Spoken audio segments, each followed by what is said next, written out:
I'd like to make a couple clarifications before we get into the way forward. And that is, first, I don't want to leave any doubt in anybody's mind. Waterboarding is torture. There is no doubt about it. We've prosecuted it historically, and it is torture. Secondly, Bob Turner talked about Abu Ghraib, and he is correct in large part that the unit that was involved in the photographs was a misfit unit. The evidence goes back way before they deployed that they were a misfit unit and had problems. The majority of the people that were in the pictures were not being interrogated. They were in fact criminals, but that misses the point that there had been an attitude that allowed abuse, and that had abusive conduct. It had been done by interrogators, maybe not to that extreme, maybe not that kind of conduct, but use of dogs and other humiliating conduct. And so this may have given the individuals in that unit the feeling that they had a free hand to do what they did. Okay, our panel today, this final one, is the way forward, legal choices for the global war on terrorism. I'm going to very briefly introduce our panelists because you've heard their backgrounds before. First, we have Mary Ellen O'Connell. She is the Robert and Marion Short Professor of Law at the University of Notre Dame School of Law. Professor Philippe Sands is Professor of Law and Director of the Center on International Courts and Tribunals, the University College of London. And finally, Colonel Retired David Graham, the Executive Director of the Army's Judge Advocate General's Legal Center and School. Now, we've had a couple very interesting and thought-provoking days. I would say the discussions were even riveting at times. We now come to the point that we have an opportunity to suggest to the new administration ways forward, what they should consider doing. Now, to help us focus on this way forward, I'm going to pose a few questions. The first question is one I posed at the very opening yesterday morning, and that was, have the changes to our long-standing rules and practices governing detainee treatment and interrogation, have they been necessary and have they been effective? And if the answer to either of these questions is no, where do we go from here? A couple other questions include, how do we rebuild our international standing as a leader in the rule of law? Next, should there be some sort of truth commission in order to shine the light of day on what has happened since 9/11, to get it all out and air it all? And finally, in this area of legal aspects of the global war on terrorism, what are going to be the greatest challenges for the Obama administration? And with that, I will start with our panelist, Mary Ellen.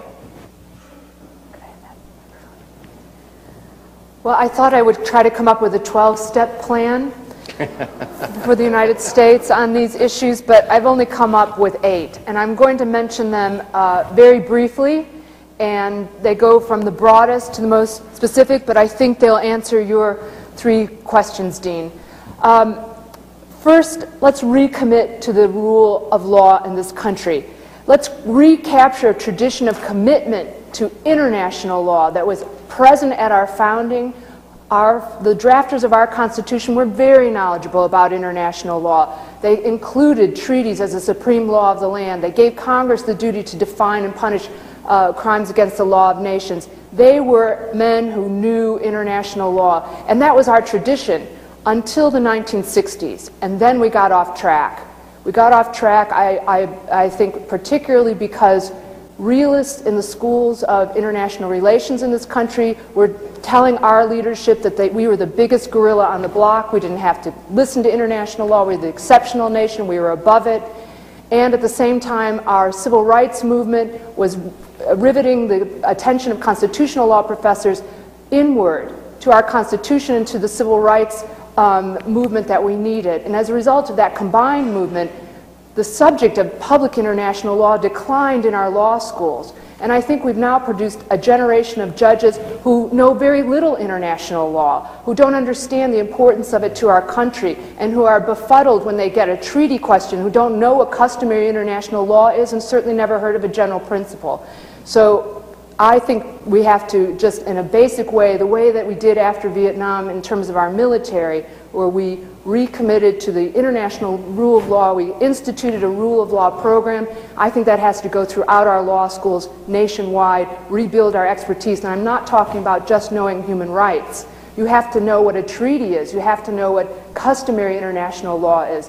We have to get back to this deep, rich knowledge of international law in this country that we once had, and we're going to have to tell off the realists. That's the biggest and broadest thing we need to do, but I think soon after that we do need to close Guantanamo Bay along the lines that Gabor Rona told us about.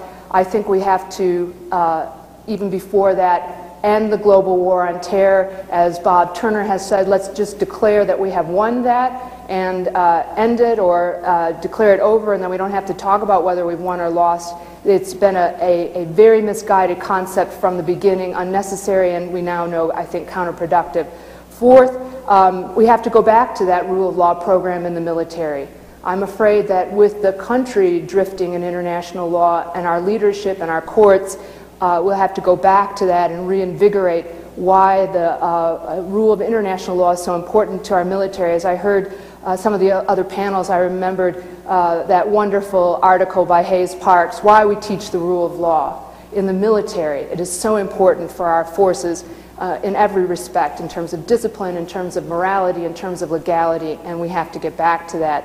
We need to repeal the Military Commissions Act. We need to restore the War Crimes Act to what it was before Congress started tinkering with it, and the anti-torture statute. We have to withdraw any authorizations. This would be my most specific recommendation to President Obama.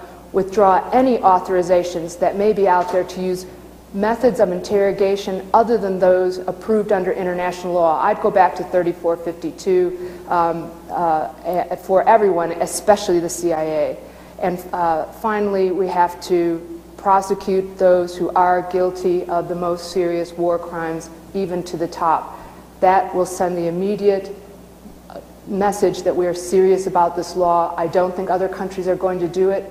They're not going to, as we just discussed in the last panel. Even the Germans, who have one of the best statutes for holding persons who have violated the Geneva Conventions responsible, just have not shown the backbone, and it's our responsibility. We need to do it. I would like just to clarify or make clear that everybody knows 3452 is the Army Field Manual on Interrogations.